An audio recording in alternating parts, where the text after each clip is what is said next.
हुजूरनगर में गैर कानूनी ढांचों के खिलाफ बुलडोजर कार्रवाई अंजाम दी गई, जिसके नतीजे में कई गरीब लोग मुतासिर हो गए। तेलंगाना के हल्का असम्बली हुजूरनगर में सड़क के किनारे फुटपाथ पर गैर कानूनी ढांचों पर बुलडोजर कार्रवाई करते हुए उन्हें तोड़ दिया गया। इसी दौरान एक नाई हजाम ने उसकी दुकान को ना तोड़ने की दरख्वास्त करते हुए जेसीबी के सामने बैठकर गिड़गिड़ा कर रो पड़ा और मुतालिबा किया कि उसकी दुकान को ना तोड़ा जाए, जिसका गुजारा उसी दुकान से होता है।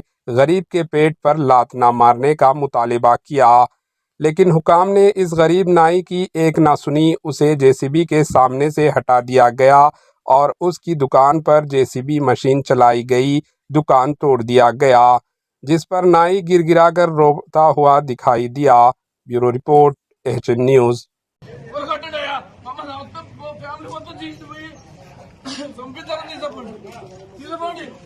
కొంచెం సేపు కూడా ఓపిక లేకుంటే మేము తీసుకుంటా ఉన్నాం కదా, మొత్తం చదివినాక మా ఏంది ఈ ధ్వంసం, ఎందుకు ఈ ధ్వంసం, ఏం సృష్టించాలని అంటే వాళ్ళకైనా న్యాయం, ఎవరికి లేదా న్యాయం? ఏ సమాచారం ఇది? ఏ సమాచారం? అక్రమంగా సంపాదించుకున్నాం వదిలిపెట్టి పుణ్యానికి ఇస్తున్నాం మేమన్నా। एचएन न्यूज़ को लाइक करें, शेयर करें और सब्सक्राइब करना ना भूलें।